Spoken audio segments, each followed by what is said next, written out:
I've worked all of my life to live in Italy. We found this place, and now this is our place, and it means everything to me.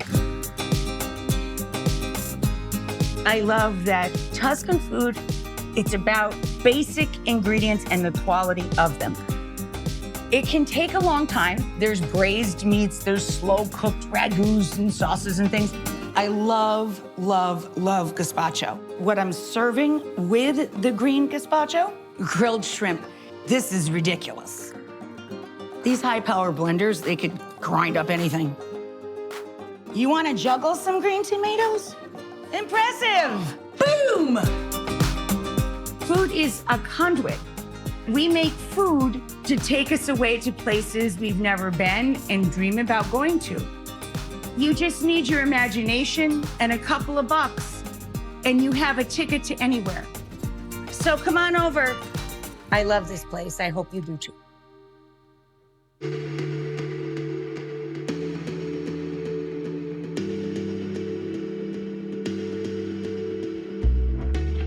Okay, so I love, love, love gazpacho. And it's starting to get, you know, changes seasons, chilly. I usually only make my gazpachos in the hot months of the year. But, well, before the sunshine goes away, I'm going to make this delicious green tomato gazpacho with some weird surprises in it. We'll get to those in a bit. Let's start with what I'm serving with the green gazpacho, grilled shrimp. This is ridiculous. These are cleaned and all good to go on the grill. I weighed one of them, and it is 4 ounces. So this is a 4-pound shrimp. That means 4 per pound. Nuts. I've never seen shrimp this large, like ever in my entire life. They're just amazing. I order them locally here. Of course, you can just go to the seafood counter. Whatever the largest shrimp is for the fairest price, that's the one you get. Now, I make seasoning blends of every variety. I think we have like, I don't know, 20 of them now? Maybe more. This is my seafood blend. And just to show an example of what I put in this one that might be a little unusual, because these are going on the grill, this has smoked paprika in it. It has bright coriander. So you've got something smoky, something a little bright and citrusy, if you think about it, right? And we're using fresh coriander or cilantro in our gazpacho. So the flavors will kind of come back together. There's also onion in here, black pepper, sea salt, roasted onion. Oh, celery, how could I forget that? I love celery seed with seafood. So there's celery, dill. I love dill, totally underrated dill. Underused, underrated. So I put in a lot of stuff. Black peppercorns, a little bit of chili, and lemon. All of that is in this little mill. The reason I love spice blends, but specifically to mill them, is because this is what releases all of those flavors. This will taste so much fresher than probably what you have in your spice pantry. Of course, if you have a really heavy spice collection, as I do, you can just whip this up on your own, or you can check out mine. There's plenty of great seafood seasonings at the grocery store. You can use anybody's. And I'm gonna add a little crushed garlic to toss around with these guys too. You know me, I put all of my garlic and onions in as much as I can, put everything away clean and ready to use. And I'm just gonna crush this garlic and throw it in with some olive oil on these jumbo babies.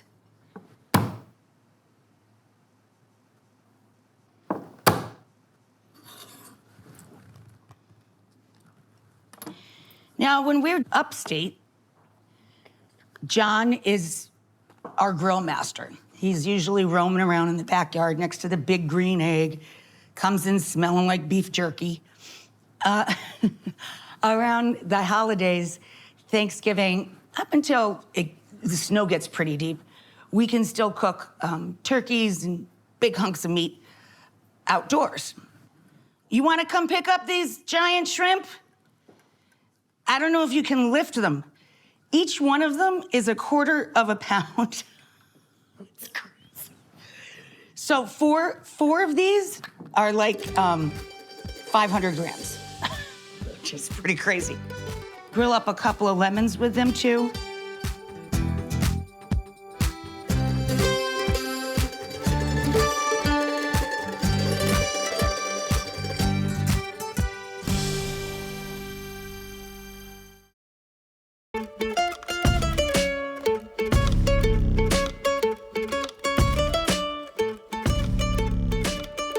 This time of year, generally like early fall, late summer, we got a lot of green tomatoes.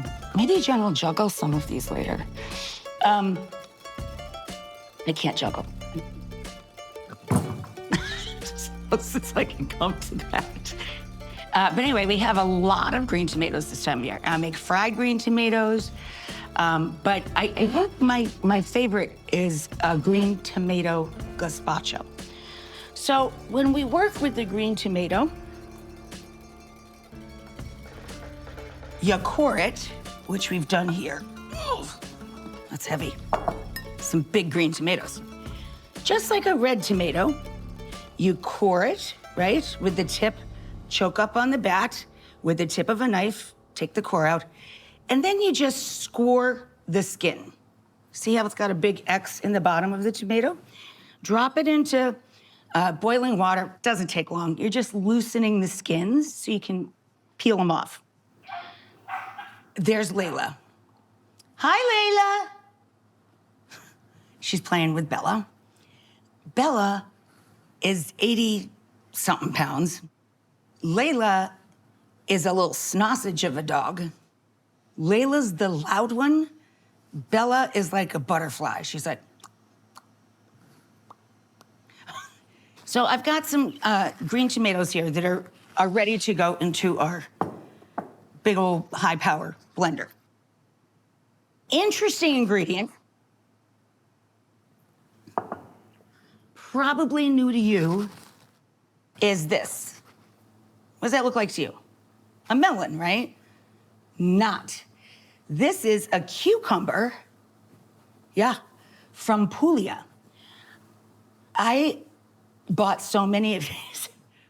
When my husband and I went to Puglia for a couple of days because we had never been. Hi, Layla. Hi. Hi, Layla. Layla likes to sit next to me in the kitchen because she's just waiting for meat to fall to the floor. So this baby melon-looking thing is the local cucumber. If you are in the heel of the boot of Italy, that's the region that produces this guy.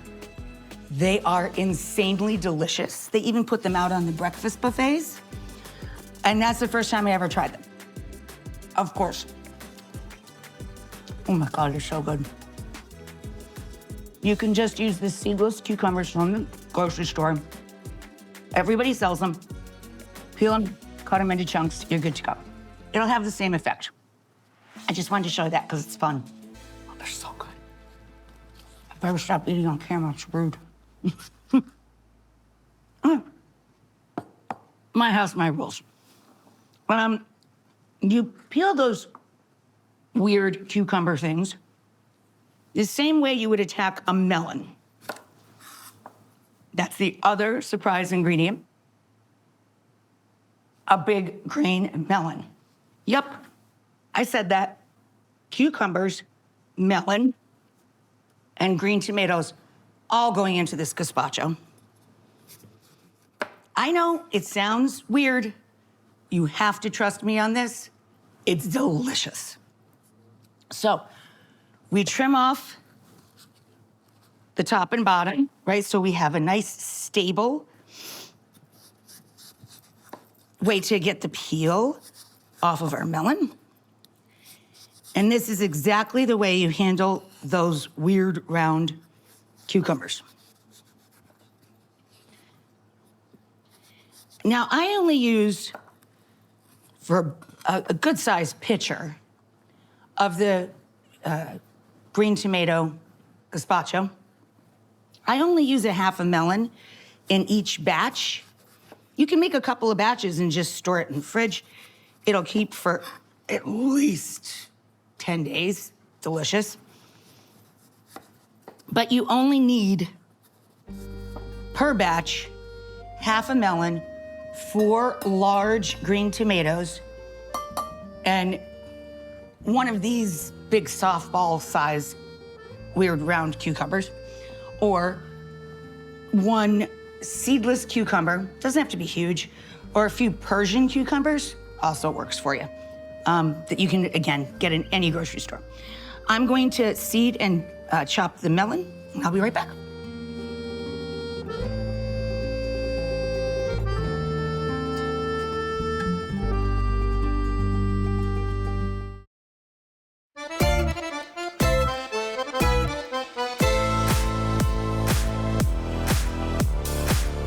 So, we take our melon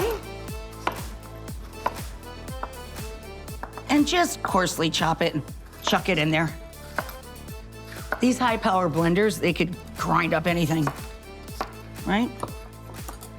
Get him in there. And you guys make gazpacho, right? So you got some of your usual suspects here. A little onion. Choo-choo. A little garlic.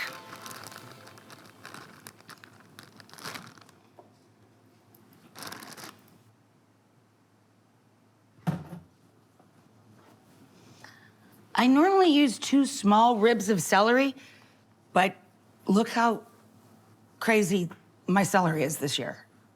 Cuckoo pants. So let's say 1's enough. When you're preparing food with celery, I've actually seen people cut off the tops and throw them away. Are you crazy? That's the best part. No, don't do that. So we put in our pretty leafy greens. Here you go, guys. Some olive oil.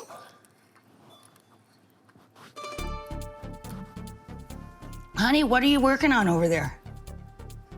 I'm gonna make since you're making green tomato gazpacho, I'm gonna make a green tomato margarita.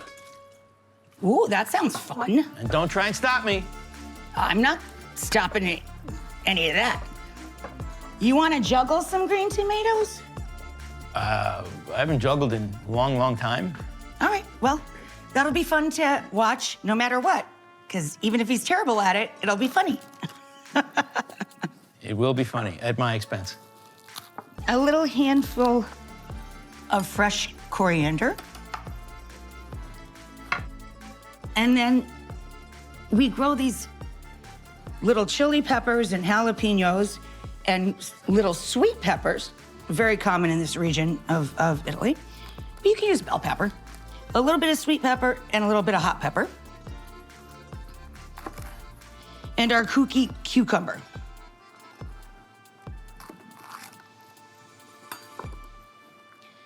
And of course, you want to just get the seeds out of that.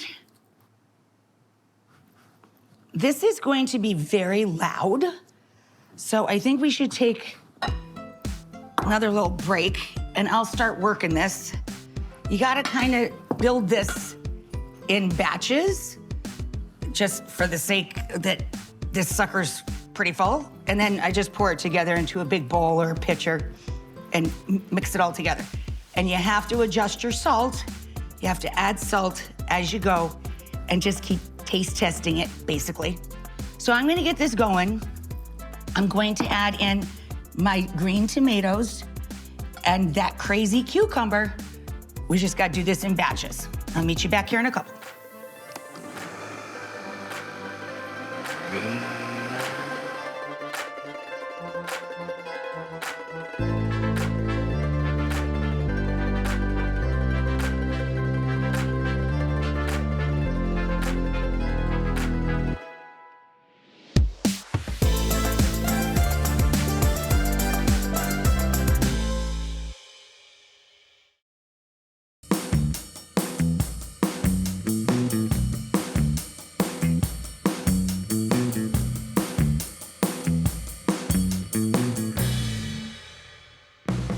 Johnny.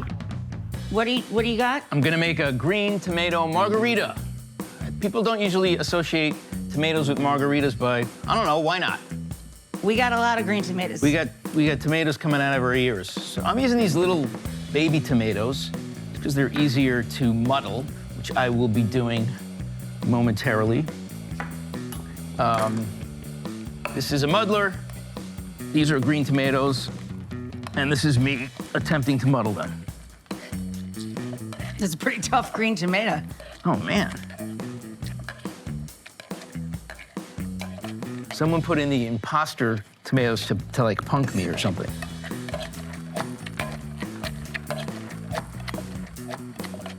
Oh, I gotta see if we have a third tomato. I wanna see if you can still juggle. I could try right now. I got 3 tomatoes here. No, you don't. Those are tiny. No? You want me to juggle the big tomatoes? I wanted you to juggle some serious tomatoes. Okie dokie. It's gonna get messy in here. Now, of course, if you're making a margarita, you need tequila. I like using, for margaritas, I like using Blanco tequila, just because it's like, Oh, there's one here. doesn't make the drink too brown. Okay, thank you. You seem so excited. And I'm gonna add something a little sweet in there. You could use agave syrup. You could use simple syrup, but agave would be more traditional. But I love using this in a margarita. Everyone loves elderflower liqueur. element, yeah. Could also go like orange and use like a triple sec kind of liqueur. No, the Saint Germain More is better. traditional. And of course, can't have margarita without some lime juice. I think this ought to do it. More lime juice.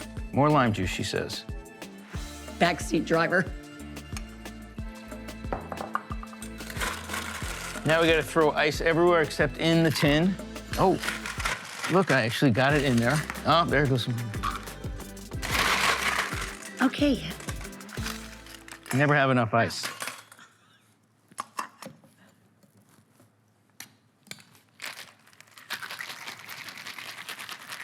Now let's go to commercial break while I shake this. What are you talking about? I don't know, I'm just making stuff up as I go along. You're just trying to get out of juggling.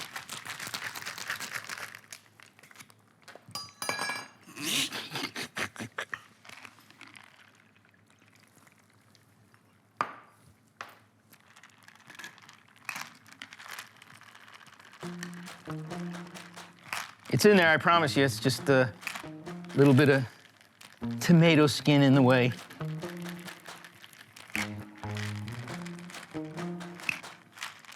All right, close enough. I want to see you try and juggle before we run out of act. Do you want to try the drink first? Cheers. Cheers. That's very good. That's delicious. So you want me to juggle these big things? Well, we'll have fun watching you fail or win. No. Impressive! Oh, I did a little bit. I call that a win. Cheers. Good job, honey.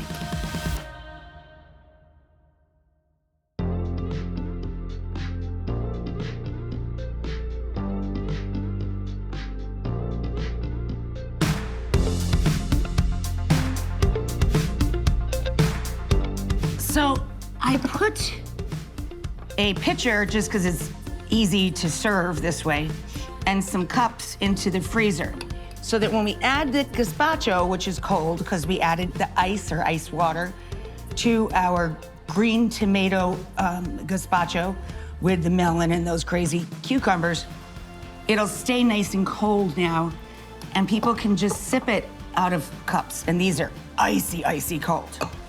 Now we gotta see how the shrimp came out. You got the shrimp? Okay.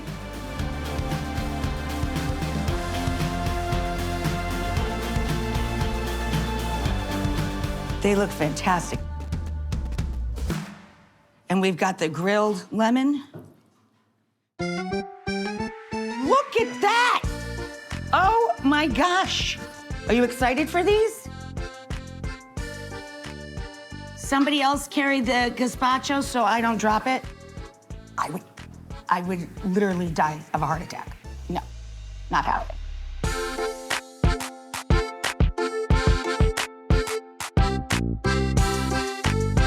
All right, well, there it is. Giant shrimp, your margaritas, and our green tomato gazpacho.